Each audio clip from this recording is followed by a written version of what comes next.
इस वीडियो में हम बहुत ही ध्यानपूर्वक भारत के नक्शा के बारे में समझेंगे, जैसे कि भारत में कितने राज्य हैं और वह कहाँ कहाँ पे है, उनकी राजधानी क्या क्या है, भारत में कितने केंद्र शासित प्रदेश है और वह केंद्र शासित प्रदेश कहाँ कहाँ पे है और केंद्र शासित प्रदेश की राजधानी क्या है। और इस वीडियो में हम यह भी जानने वाले हैं कि भारत के कितने राज्यों से होकर कर्क रेखा गुजरती है और उन राज्यों के नामों को याद करने की ट्रिक को भी जानेंगे। और साथ साथ हम यह भी जानेंगे कि आखिर वह भारत के कौन कौन से राज्य हैं जो समुद्र से सटे हुए हैं। जैसे ये सब राज्य देख रहे हैं, इनके नामों को हम जानेंगे और इनके समुद्री सीमा के बारे में जानेंगे। तो यह सभी तमाम बातें आज की इस वीडियो में जानने वाले हैं। तो वीडियो बहुत ही महत्वपूर्ण है, तो चलिए वीडियो को शुरू करते हैं। देखिए, मैप का बिल्कुल बेसिक होता है मैप का दिशा। देखिए, किसी भी मैप में ऊपर वाले हिस्से को हम उत्तर दिशा कहते हैं। जैसे यह मैप देखिएगा तो इसके ऊपर वाला हिस्सा यही है, तो इसके ऊपर वाले हिस्से को हम उत्तर दिशा कहते हैं, यानी कि नॉर्थ। ठीक है, और आप यह बात मेरे ख्याल से अच्छी तरीके से जानते होंगे कि उत्तर के बिल्कुल उल्टा होता है दक्षिण। तो यानी कि मैप के नीचे वाले हिस्से को हम दक्षिण कहते हैं और मैप में आपके दाएं हाथ के साइड को जो है हम पूरब कहते हैं। और यह बात आप लोग बिल्कुल अच्छी तरीके से जानते हैं कि पूरब का बिल्कुल उल्टा होता है पश्चिम, यानी कि अगर पूरब इधर होगा तो पश्चिम इधर होगा। ठीक है, अब तो आप दिशा को तो समझ गए, अब चलिए हम आगे बढ़ते हैं। देखिए, मैप में सबसे ज़्यादा जो वैल्यू दिया जाता है वह उत्तर दिशा को दिया जाता है और दक्षिण दिशा को दिया जाता है। यह भी बात आप लोग याद रखिएगा। इसलिए हम उत्तर दिशा से शुरुआत करते हैं ताकि हमको इसको समझने में आसानी हो। सबसे उत्तर में यहाँ पे है लद्दाख। लद्दाख की राजधानी लेह है। और शायद आपको जान के हैरानी हो जाए कि जो लद्दाख है यह भारत का राज्य नहीं है। भले आप इसको इतना बड़ा देख रहे हैं जो कि लगभग बिहार से भी आपको बड़ा दिख जाएगा, लेकिन यह राज्य नहीं है, यह एक केंद्र शासित प्रदेश है। ठीक है, इसको भी आप लोग याद रखिएगा। लद्दाख के पश्चिम आइएगा, चूंकि पश्चिम ना हुआ, लद्दाख के पश्चिम आइएगा तो यहाँ पे मिल जाएगा जम्मू कश्मीर। जम्मू कश्मीर की राजधानी यहाँ पे देखिएगा ध्यान से श्रीनगर। अगर आपका वीडियो का क्वालिटी कम आ रहा है तो प्लीज़ भाई वीडियो का क्वालिटी को बढ़ा लीजिए, ताकि आपको ही भाई समझने में आसानी होगी, देखने में आसानी होगी। ठीक है, उसके बाद लद्दाख के दक्षिण में आइएगा तो यहाँ पे आपको मिल जाएगा हिमाचल प्रदेश। ठीक है, हिमाचल प्रदेश की राजधानी यहाँ पे शिमला है। और एक बात आप लोग और याद रखिएगा कि क्षेत्रफल के हिसाब से भारत का सबसे बड़ा केंद्र शासित प्रदेश लद्दाख ही है। हिमाचल प्रदेश के आप आइएगा, यहाँ पे पश्चिम है तो यहाँ पे आपको मिल जाएगा पंजाब। ठीक है, पंजाब की राजधानी जो है आपका यहाँ पे मिल जाएगी चंडीगढ़। पंजाब के दक्षिण में आइएगा तो यहाँ पे आपको मिल जाएगा हरियाणा। हरियाणा की राजधानी चंडीगढ़ है। हरियाणा भारत का एक ऐसा इकलौता राज्य है, यानी कि यह एक ऐसा राज्य है जिसकी राजधानी अपने राज्य में मौजूद नहीं है। देखिए, हरियाणा की राजधानी चंडीगढ़ है और आप देखिएगा मैप में ध्यान से तो चंडीगढ़ जो है यह पंजाब में मौजूद है। और जो चंडीगढ़ है यह एक केंद्र शासित प्रदेश भी है। ठीक है, और चंडीगढ़ एक केंद्र शासित प्रदेश है और चंडीगढ़ की राजधानी भी चंडीगढ़ है। देखिए, आप लोग हिमाचल प्रदेश के यहाँ पे बगल में आइएगा तो यहाँ पे मिल जाएगा आपको उत्तराखंड। उत्तराखंड की राजधानी यहाँ पे आपको मिल जाएगी देहरादून। अब उत्तराखंड के यहाँ पे नीचे में आइएगा दक्षिण में तो यहाँ पे आपको मिल जाएगा उत्तर प्रदेश। उत्तर प्रदेश को शॉर्टकट में यूपी कहा जाता है। उत्तर प्रदेश की राजधानी जो है लखनऊ है। ठीक है, और देखिए जो उत्तराखंड है यह उत्तर प्रदेश से ही टूट के बना है। और आप लोग यहाँ पे कुछ बातों को और याद रखिएगा। देखिए, उत्तर प्रदेश में यहाँ पे आपको मिल जाएगा अयोध्या। जो अभी राम मंदिर बना है वो अयोध्या में ही बना है। तो अयोध्या कहाँ है? तो उत्तर प्रदेश में है। और उत्तर प्रदेश में ही है आगरा। जैसे आप जानते हैं कि ताजमहल कहाँ है? आगरा है। और आगरा कहाँ पे मौजूद है? तो उत्तर प्रदेश में है। और उत्तर प्रदेश में ही मथुरा है। तो इन चीज़ों को आप लोग कुछ ध्यान रखिएगा। ठीक है, देखिए आप लोग उत्तर प्रदेश के पश्चिम आइएगा तो यहाँ पे आपको मिल जाएगा राजस्थान।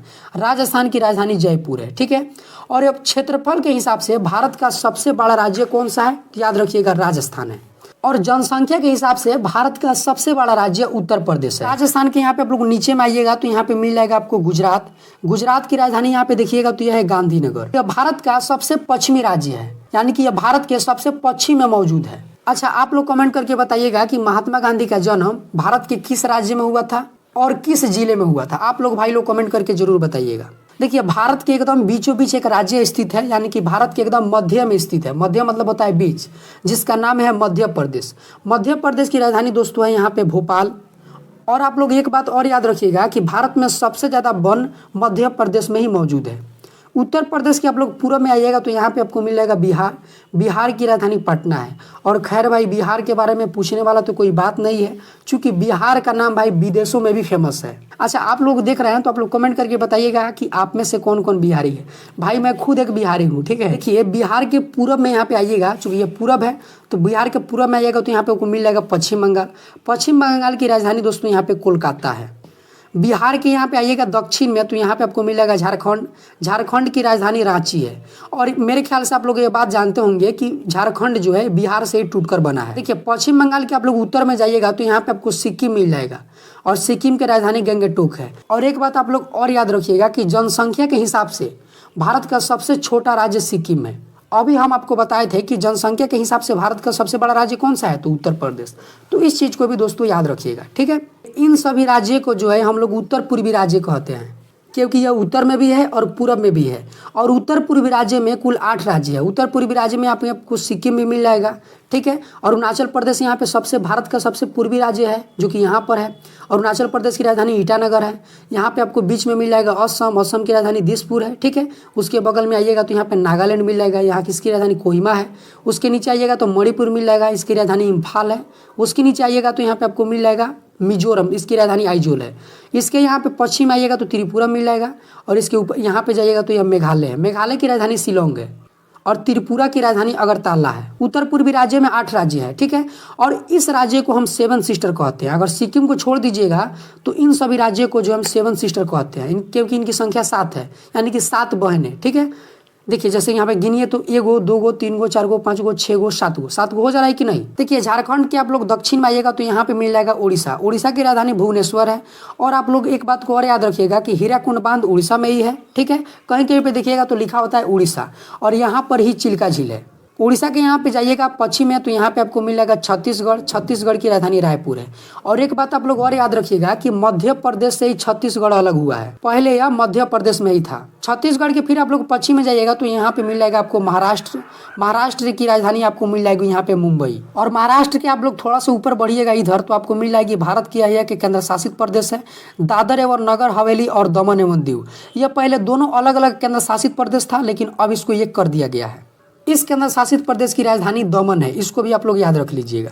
दोस्तों महाराष्ट्र से आप लोग फिर आइएगा यहाँ पे दक्षिण में तो यहाँ पे आपको एक और राज्य मिल जाएगा जिसका नाम है कर्नाटक। कर्नाटक की राजधानी यहाँ पे देखिएगा तो आपको मिल जाएगा बेंगलुरु, ठीक है। और यहाँ पे कर्नाटक के यहाँ पे देखिएगा पश्चिम में तो यहाँ पे आपको गोवा मिल जाएगा। गोवा की राजधानी कहाँ है, पणजी है। और क्षेत्रफल के हिसाब से भारत का सबसे छोटा राज्य याद कर लीजिएगा गोवा ही है, जिसका क्षेत्रफल है 3702 वर्ग किलोमीटर। तो इस चीज़ को आप समझ गए। देखिए फिर आइएगा आप लोग कर्नाटक के, फिर यहाँ पे आइएगा दक्षिण में तो यहाँ पे आपको मिलेगा केरल। केरल की राजधानी तिरुवनंतपुरम है। देखिए यहाँ पे मैं दिखाने की कोशिश करता हूँ, एक सेकेंड रुक जाइए भाई लोग। यहाँ पे देखिए केरल की राजधानी यहाँ पे आपको मिलेगा तिरुवनंतपुरम। केरल के पूरब में आइएगा तो यहाँ पे आपको मिलेगा तमिलनाडु। तमिलनाडु की राजधानी यहाँ पे चेन्नई है। देखिए तमिलनाडु में ही यहाँ पे एक पुडुचेरी आपको जगह मिल जाएगा। यह जो पुडुचेरी आप देख रहे हैं यह भारत का एक केंद्र शासित प्रदेश है, यानी कि यह एक यूनियन टेरेटरी है। केंद्र शासित प्रदेश को अंग्रेजी में हम यूनियन टेरेटरी बोलते हैं। और पुडुचेरी की राजधानी पुडुचेरी ही है। फिर तमिलनाडु के आप यहाँ पे जाइएगा, यहाँ पे उत्तर में तो यहाँ पे आपको मिलेगा आंध्र प्रदेश।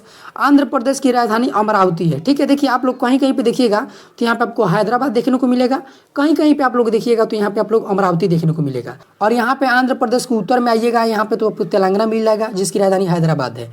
और आंध्र प्रदेश और तेलंगाना पहले एक ही में थे, लेकिन बाद में इसका बंटवारा हो गया। और देखिए भारत के 2 केंद्र शासित प्रदेश बच गए, उसको भी आप समझ लीजिए। एक है लक्षद्वीप, जो यहाँ पे हम आपको दिखाना चाहते हैं। देखिए यह एक लक्षद्वीप है।